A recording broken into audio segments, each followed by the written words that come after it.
everyone, Karen here, and today I'm going to be making a card using this embossing folder. But what I'm going to use is I'm going to emboss acetate and then color it with alcohol markers and put it in a frame using these nesting dies.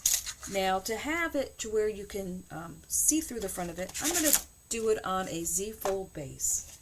And then I have some other papers here. So before I get too ahead of myself here, let's go over all the paper that we have here. So I have one piece of paper here that is 7 by 10, and this is scored at 2.5 and at 5. And then you will fold it back to get your basic Z-fold card base. I then have a 2.25 by 6 3/4 blue, and I have a 2 by 6.5 of this red little bandana kind of print. And those are going to get matte and layered on the front. I then have my piece of acetate, and I also have a 6 3/4 by 4 3/4 blue and a 6.5 by 4.5 blue, which are going to get matte and layered like this for the inside of the card. So now let's bring in the two dies and get them all lined up so we can make a frame. So we'll put them in here, make sure you're nice and centered. So you have the same space all the way around. That looks good. And I'll put one more piece over here. And now I just need to run this through my machine. Alright, so we have our frame.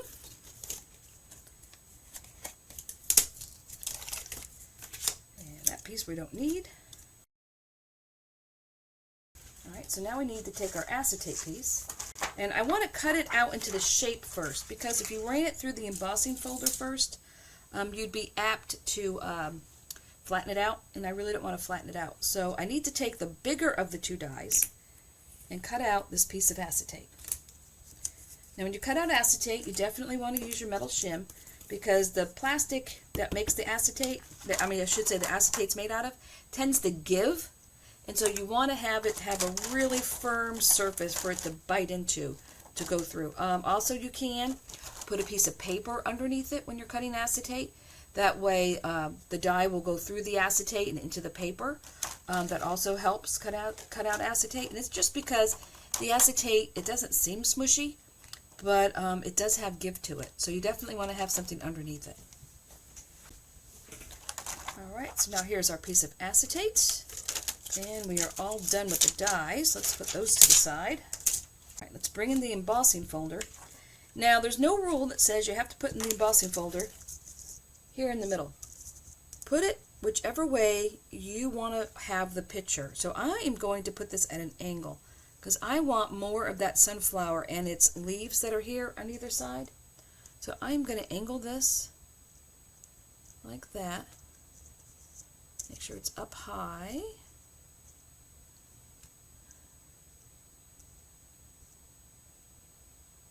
That looks good.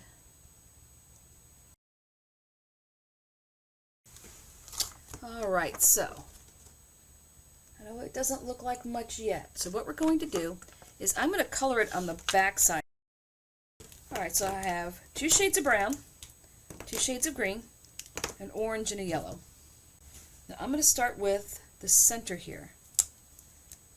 And I am going to color all the little seed section of the sunflower.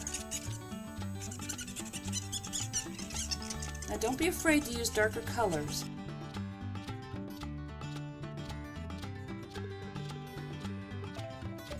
Now I'm going to shade it with some darker color.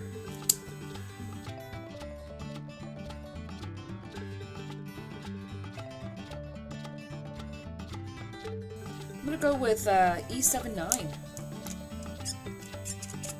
Some of that in here.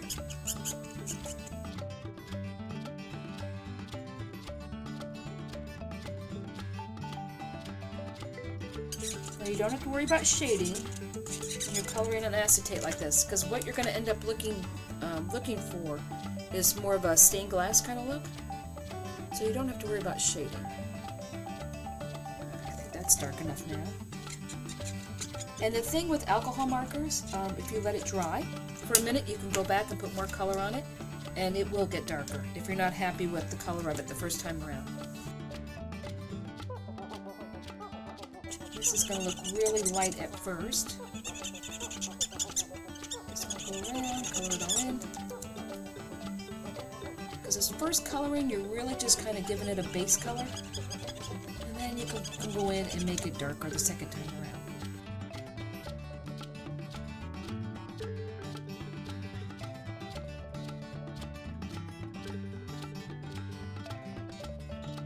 And just keep adding color until you get it to the darkness you want it to be. Let's see what 2.9 looks like on here. There we go. So now that there's a base on there, the 2.9 is showing up.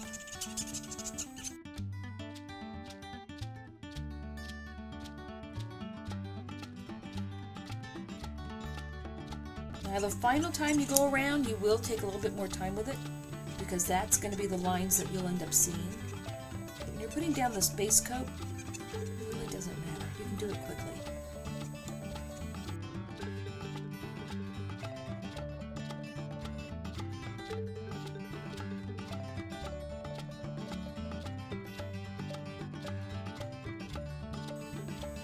And just let it dry in between.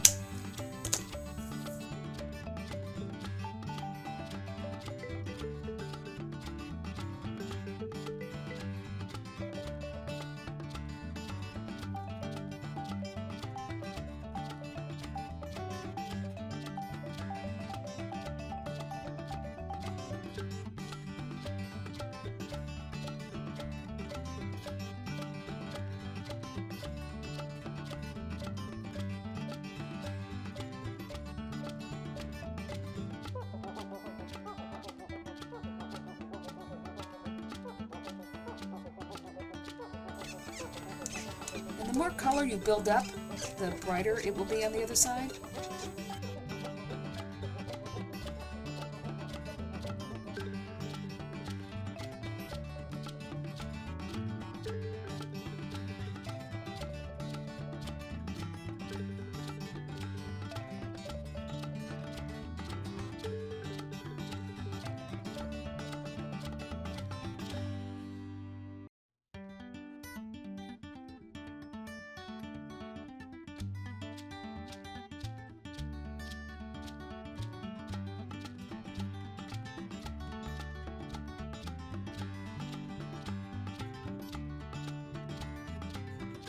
But you can just keep adding the color until you get it the way you want it to look.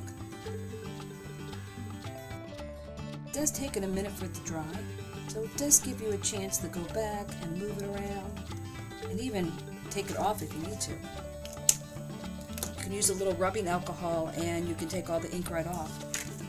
Alright, so that is coming along. Let's see, I think I want to add a little more of the dark color on here. I'm going to dab. Sometimes you get lines, but if you dab it on top, you can get some darker coloring.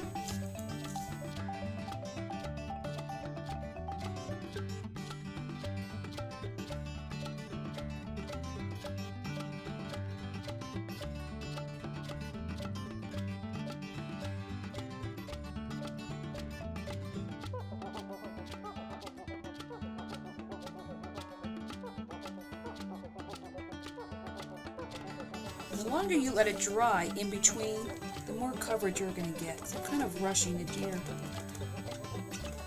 I really should do a layer, walk away for about 5 minutes and come back and do some more. You get better coverage that way.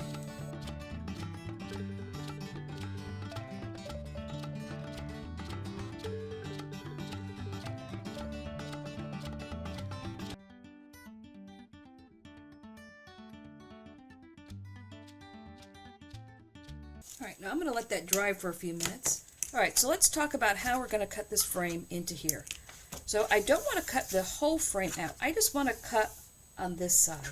So what I'm going to do, because I also need the hole in this matte layer, I am just going to take a little piece of glue, and this is just cheap school glue, and I'm just going to put it in the center here to hold it in place. So I'm going to line this up where I want it, just like that. and leave it there. Now you definitely want to use a dry glue for that because I'm going to run it through my machine, and you definitely don't want to put wet glue through your machine if it's not dry. So then I'm going to line this up here right on the seam and right in the middle. And I am going to put some tape here. I'm going to put a little piece of tape over here. And I'm going to put a little piece of tape over here.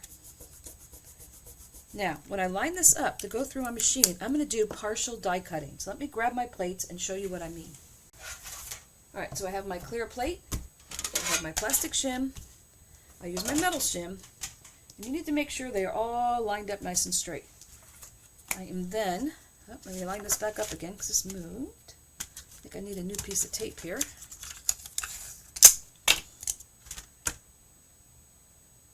Alright, just like that. That doesn't want to stick anymore.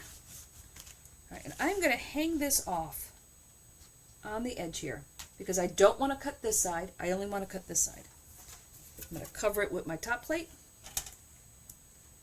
and just like this I'm going to run it through the machine.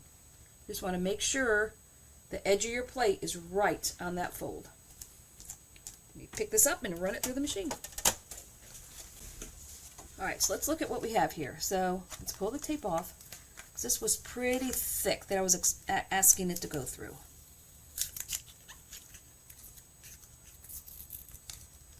Off.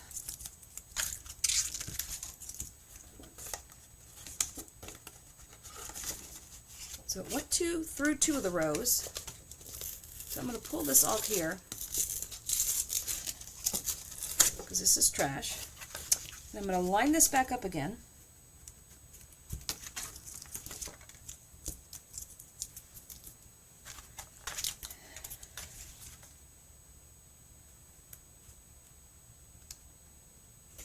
It will slide right into that spot there. And I'm going to run this through again. Same thing with it hanging off the edge.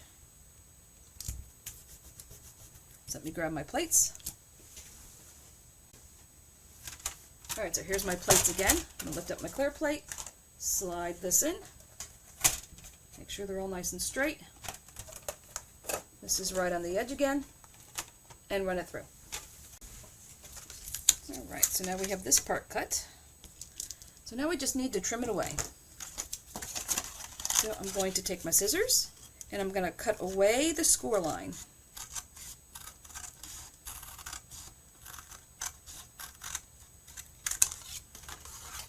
And there we go.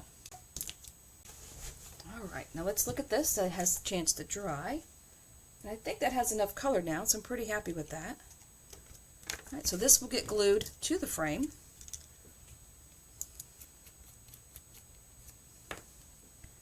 So let me put glue all around the back of the frame here.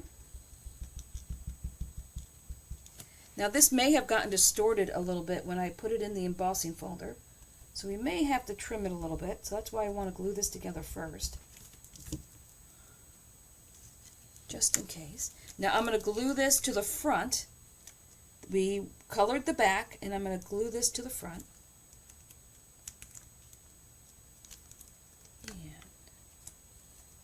press this down.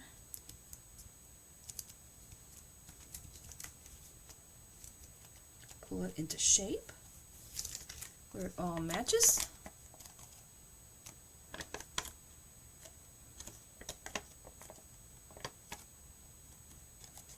There we go.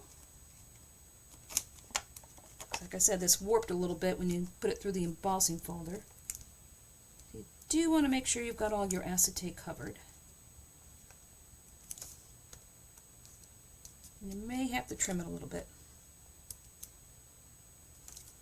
Let me get my little scissors. Let's see, I do want to trim a little bit of it here.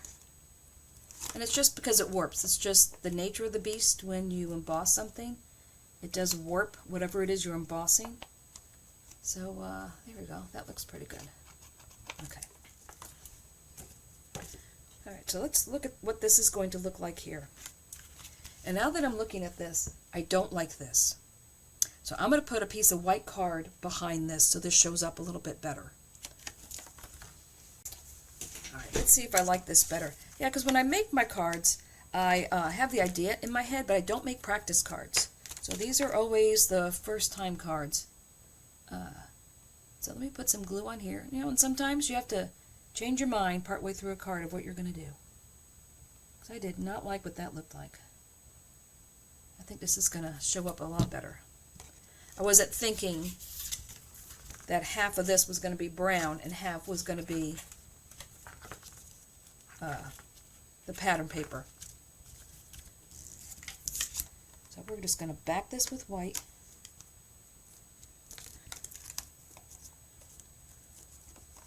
Yeah, I think I'm going to be much happier with this. Now doing it this way, we really didn't have to cut that piece out.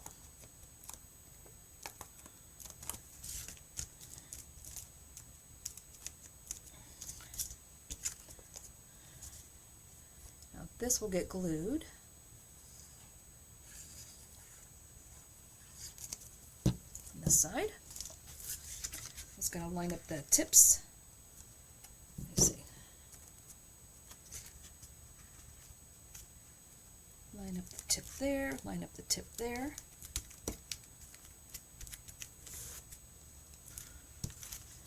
Oh, that looks a lot better. Much happier with that. So let's talk about the messaging now. So this is going to be a birthday card. So I have a happy birthday with a shadow. That's going to go together like this. And I have this sunflower themed birthday message that I'm going to put on the inside. Now the two nesting dies I have been using are these two here. So I'm going to go down one more nesting die to the third one, and I'm going to cut this out here. And the reason why I want to go down one more is just to make sure that I can hide it behind our topper here, and you won't be able to see it when the card is closed. So let me get this lined up and get this cut out. And I'll be right back. Alright, so let's pull this off. And put this to the side. And we're all done with these.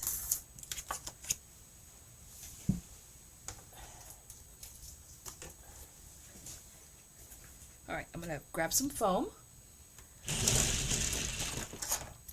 And I'm going to put some foam behind the happy birthday. And this is thin 1/16 foam. So it's not going to make it a lot taller, just give it a little bit of spacing.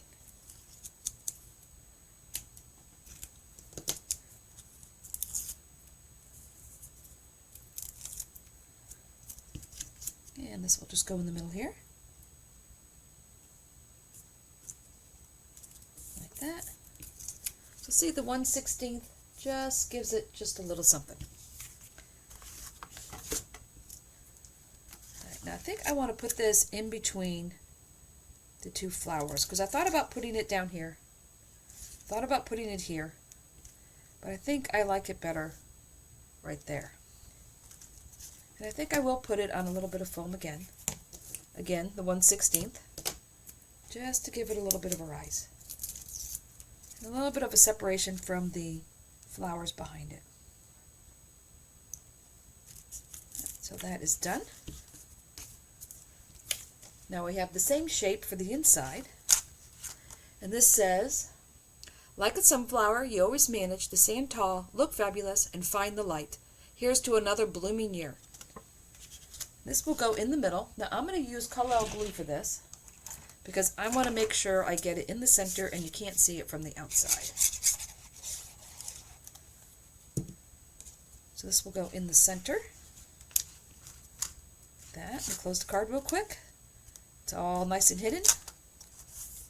And I'll make sure I'm all centered. And there we go. So now we're all finished.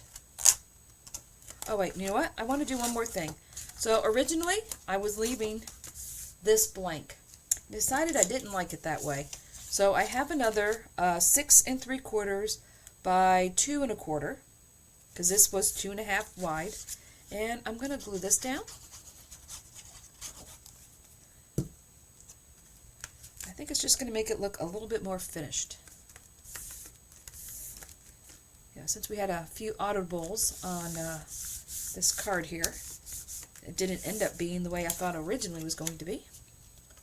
But, you know, sometimes cards do that. They kind of change from your original thought. Because when I make cards, I don't make practice cards. I kind of get the idea in my head and then record. So I don't make practice cards first.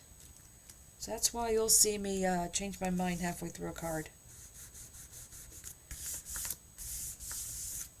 Yeah, that looks much more finished now.